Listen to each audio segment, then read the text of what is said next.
When my wife and I were living in Wichita, Kansas for a year, I ran in a group of guys that like to brew beer, and it actually got me into that for a little while.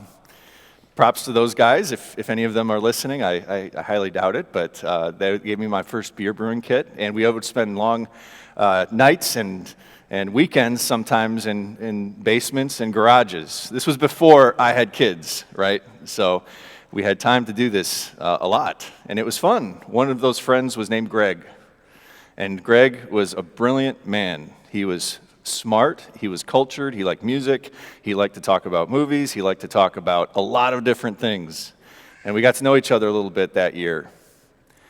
Greg and another friend in that same group, they began to get really interested in brewing beer. In fact, they bought a storefront that year, and they began to renovate it because they were going to make a microbrewery and a brick oven pizza restaurant, which actually, if anybody's going through Wichita, it's extremely successful and one of the top restaurants in town, and the brewery has exploded. So talk to me later if you wanted the address. Anyhow, Greg and I were working one evening. I was helping out with the concrete work, and he and I were there, maybe with another person, but we were in the room by ourselves, and I had to ask Greg, I haven't seen you, a bunch of other guys, we go to church. Do you go to church? And he said, no, I don't go to church. And I said, can I ask, why you don't go to church? And he said, well, this one time when I was at church as a young man, the preacher said that people weren't giving enough. And so he said, I'm going out to the shed, and I'm pulling in the wheelbarrow. And for the rest of the service, they rolled the wheelbarrow up and down the aisles, and the pastor said, nobody's leaving until this wheelbarrow is filled with money. And I thought to myself, what a stewardship campaign. I might never return to church either, Greg, if that happened at my church. But I said, churches, they're like apples. You can eat a bad one and throw it away, but that doesn't mean that all apples are bad. And he said, I'm not going back to church. And I said, that's too bad. Do you believe in God? And he said, well, no, I don't. I don't believe in God either. And I've really thought about it. Well, do you have any questions about God or about faith? No, I don't want to embarrass you with my questions, he said. Okay. Have you ever read the Bible? He said, yeah, I've read the Bible, and I don't like a lot of it. But, he said, there's this one book that I think really gets it right. And I said, really? He said, yeah, the book of Ecclesiastes. That book, man, he said man a lot, that book gets it right. And I had to agree with him. Ecclesiastes, the book in the Bible, gets it right about life on earth. And it's a book that's popular not just in churches and in religion, but it's popular even outside in the secular world because it is an extremely interesting read. It takes about 40 minutes to read it in English. But the book of Ecclesiastes gets it right, and today we're going to go into that book, and we're going to see that we can find purpose in life under the sun. The S-U-N, sun, and the S-O-N, sun. And we can only find purpose in life under the S-U-N if we find life under the S-O-N. But a lot of what the book is talking about is finding purpose in life under the sun, and Ecclesiastes gets it right about life. The word Ecclesiastes is actually it's a translation of the Hebrew word. It's a Greek translation. The original word for the title was Kohelet, which means professor or teacher, and it was written by David's son. Does anybody know who David's son is? The popular son, the son that took his throne. Anybody know? I thought I heard it. Solomon. Yeah, Solomon, the same one who wrote many of those proverbs that we went through this summer or most recently this fall. Yeah, Solomon wrote it. And more likely than not, Solomon, with all of his wisdom, he probably was giving a TED Talk, like an ancient TED Talk when this was originally written. And many people would be gathered that were wanting to hear him because he was very famous, very wise, And then somebody wrote down what he said, and his name is Kohelet in this version. He's called the teacher, and he's actually a philosopher and a professor who's laying down his knowledge about life in this world. And if somebody knew about life in this world, it was Solomon. He was a man of this world. He had done a lot of traveling. He was very wealthy, and he made a lot of that wealth himself. His kingdom was very powerful. He had lush gardens. He had exotic animals. He had many women, which actually was his spiritual downfall in the end. He knew it all, and he had experienced it all. His pillow was cool on both sides. When he went out to eat, the waiters tipped him. His 2 cents were worth $37 and change. He was literally the most interesting man in the world. That's why people like the Queen of Sheba, very powerful kingdom in Ethiopia, she visited him on a state visit just to see his wealth and his money and his power. And when she saw him, when she saw all his success, and when she heard his words, the Queen of Sheba asked him to be her baby's daddy. And actually, up until 1970, there's always been somebody on the throne of Ethiopia that was a blood relative of Solomon. So here's Solomon writing down all this wisdom. And here he is explaining how life is under the sun. And his premise is this: life on this spinning ball of dirt is pointless. That's his premise. It's completely meaningless. The first words out of his mouth in verse 2 in chapter 1 are meaningless, meaningless, everything is meaningless. It's like going outside this morning and breathing, and that air is gone. That's what that word means. That's what life is like, he said. That's what life comes down to. And you know what the people said when they heard this? They went, "That's right." You know what my friend said when he heard that? My friend Greg? "That's right. This world is meaningless. Look at what happens. Good things happen to bad people, and bad things happen to good people. Criminals become rich. Good meaning people become poor. This is how life is under the sun. This is pointless." And then we get to chapter 3, which we're looking at now. And in chapter 3, the most famous words of Ecclesiastes sound like this: "There is a time for everything, and a season for every activity under the heavens. A time to be born and a time to die, a time to plant and a time to uproot, a time to kill and a time to heal, a time to tear down and a time to build, a time to weep and a time to laugh, a time to mourn and a time to dance, a time to scatter stones and a time to gather them, a time to embrace and a time to refrain from embracing, a time to search and a time to give up, a time to keep and a time to throw away, a time to tear and a time to mend, a time to be silent and a time to speak, a time to love and a time to hate, a time for war and a time for peace." These words actually were used by that folk rock band, The Byrds. Anybody hear The Byrds before? The song, anybody know the song they wrote that are based on these words? Turn, turn, turn. Yeah? Yeah, they wrote it right out of these words here from Solomon.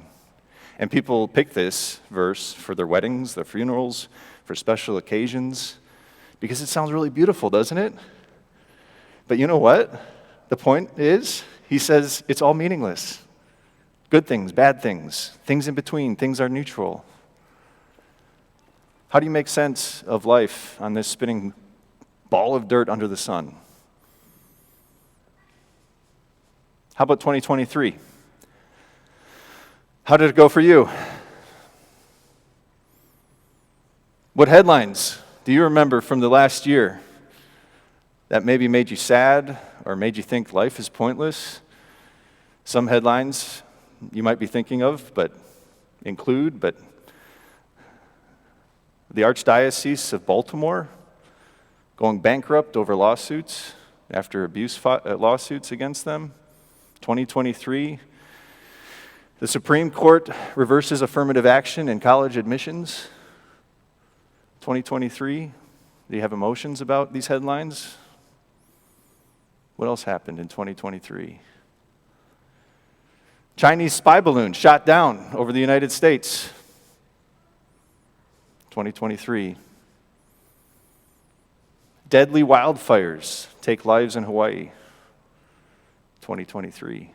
Record heat, hottest on record in the United States in the summer. 2023. What else happened this year? Rosalind Carter passed away. Matthew Perry found drowned.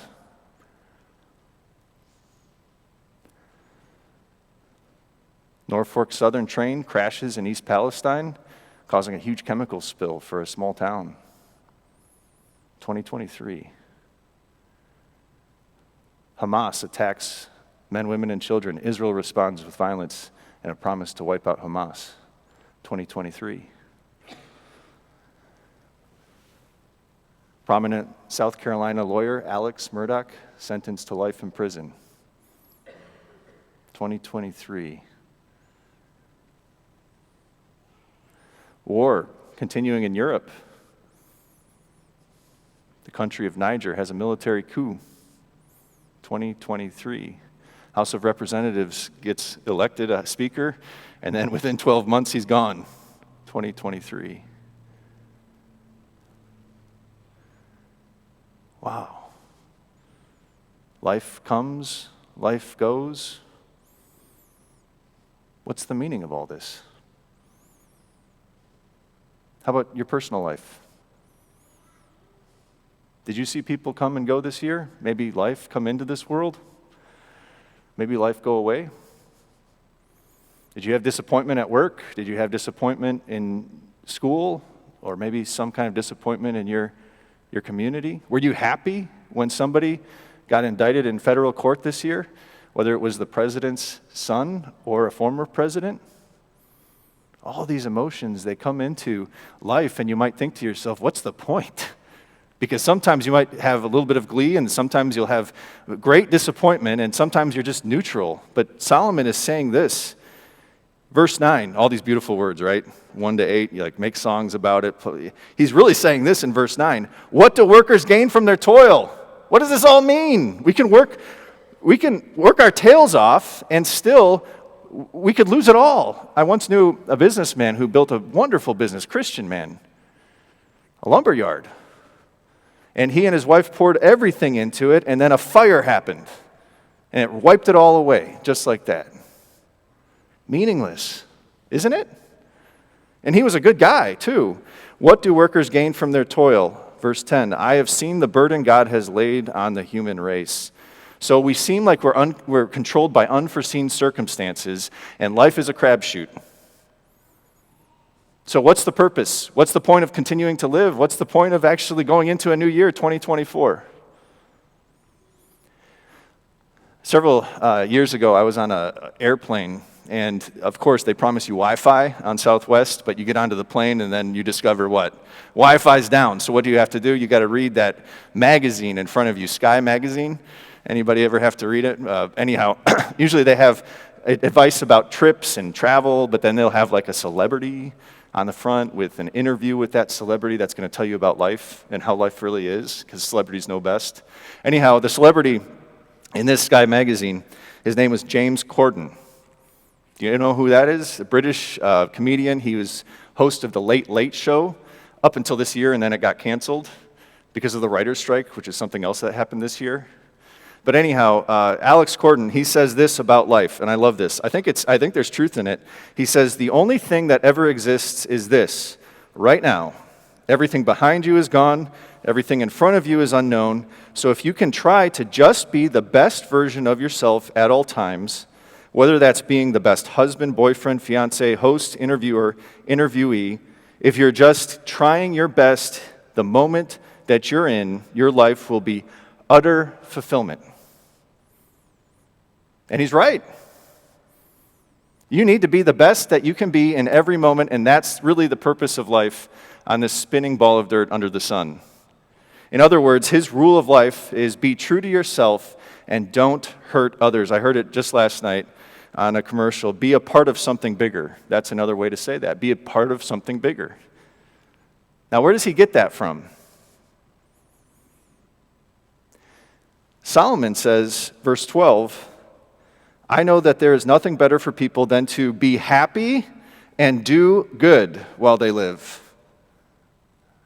Okay, so we have a late-night comedian agreeing with Solomon that each may eat and drink and find satisfaction in all their toil. This is the gift of God. Be happy and do good. This is the gift of God. That's what you need to do in the middle of all of this randomness that's happening to us, the good and the bad. We better be good, and we better be happy.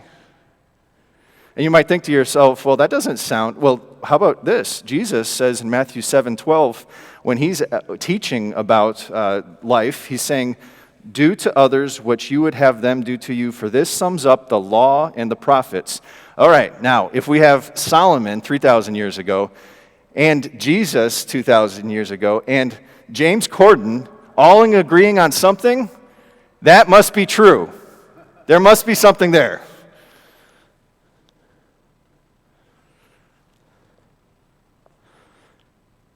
But then you think to yourself, who's really right then?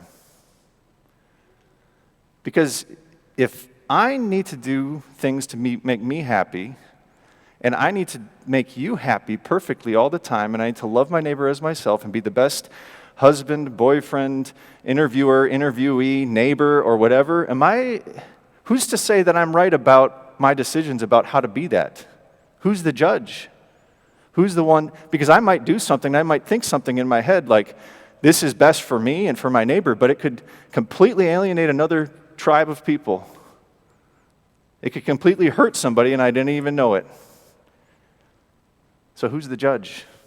Who says what's fair? Who says what's right? It's hard to make sense.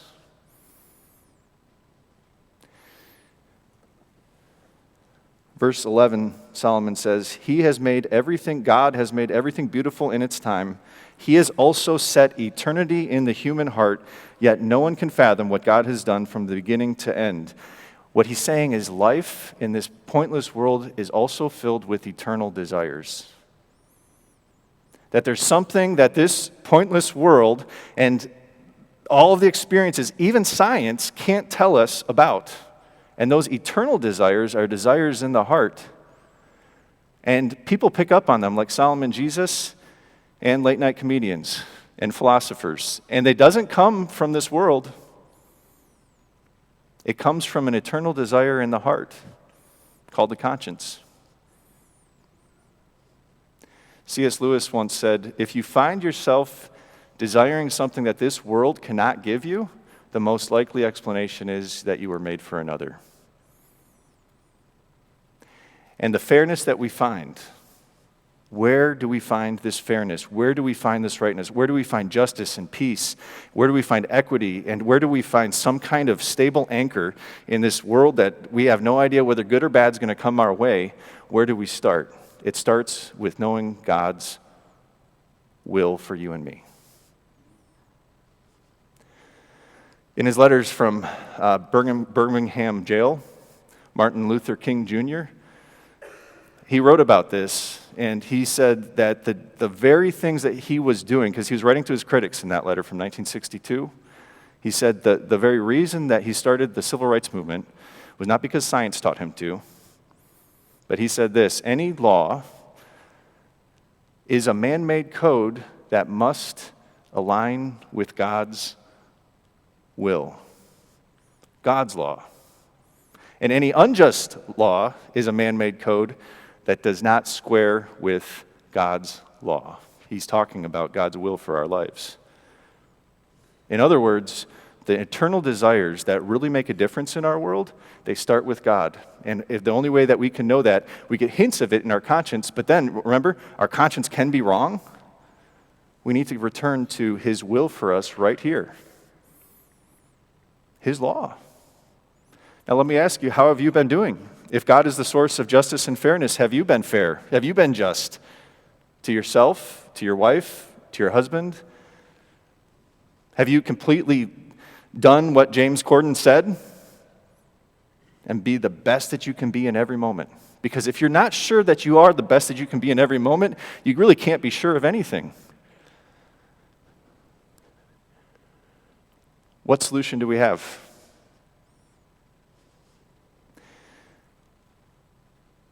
This one time, Jesus was speaking with the Pharisees and the teachers of the law and the church people, and they were trying to challenge him. They said to him, Jesus, give us a sign, like do something miraculous, make a Ferris wheel appear, do something crazy, do a magic trick so that we can really know that you're God. And Jesus replied to them, he said, only unbelievers ask for miracles. So you're showing your own heart. And then he said this. He said, the men of Nineveh, which was a wicked and evil town, are going to stand up against you because you have been trusting in your own justice and righteousness. You've been building laws to try to make sense of this world, and you can't even keep the laws that God has written down in his word. And they knew, and they repented, and they turned to God. And then he says this. He says, the queen of the south, referring to the queen of Sheba, who once visited Solomon, will rise at the judgment with this generation and condemn it. For she came from the ends of the earth to listen to Solomon's wisdom, and now something greater than Solomon is here. Remember the queen of Sheba from Ethiopia? She came to visit Solomon, and she was blown away by all of his wisdom and his immense take on the world and life. And Solomon only was chipping away at the tip of the iceberg. He just was saying there's problems in this world, and there's desires in the human heart. And people went, ooh, wow, how wise. Yes, yes. And Jesus is saying this. Something greater than Solomon is here. That's literally his last words. In other words, you thought Solomon was wise. You thought Solomon was great. Solomon was only the one pointing out the problem. Something greater than Solomon is here, and that is the solution.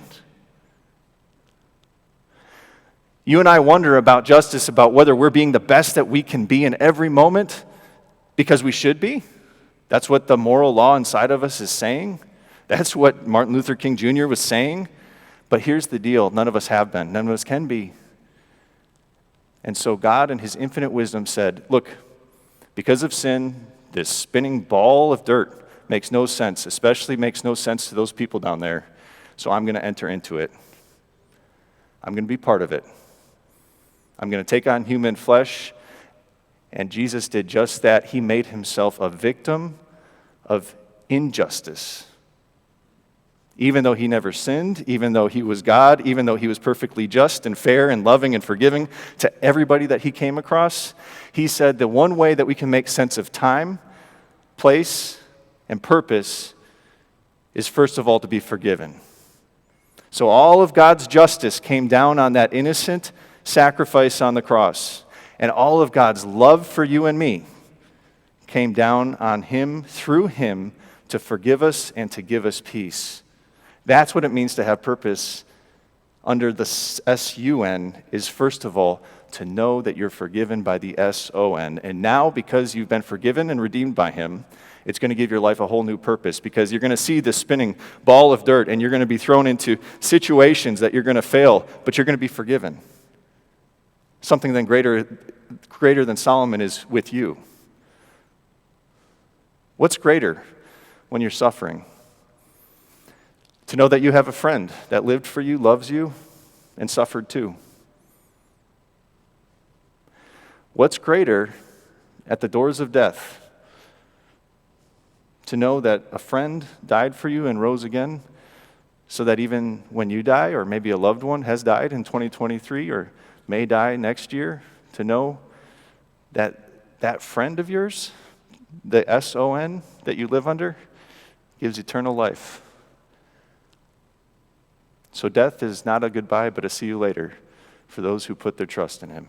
What's greater than that? That's greater than Solomon. What's greater when you struggle to forgive somebody that has hurt you last year, or maybe hurting you right now? When you're struggling to forgive, what's greater to know that you've been forgiven time and time and again, and you will be forgiven again and again in 2024 by the S-O-N that you live under? Under the S-O-N, you have a new purpose. And that purpose will be to make the SON known to more people who are confused as ever. Trust me, as confused as ever about life these days. When families and children come through those doors of this church, because this church lives under the SON, and that family is learning about faith, and that family is learning about the power of Jesus in their life, and especially baptism for their children and for themselves, you'll know that life under the SON is an invitation to Baptism Sunday coming up in 3 weeks. That's life under the sun with a purpose, is pointing more people to Him. You'll know that when people come through the doors of your house, or maybe the doors of this church, that they're looking for a place with community, where people love them, listen to them, and pray for them, something they cannot find on the spinning ball of dirt in the confusion of the world and all of their hurt. You'll know that there's a place for them where they can be prayed for, heard, embraced, and grow in the grace of God. It's called small groups. It's called connect groups. And we're launching those in 2 weeks. Live on purpose. Live on purpose under the sun.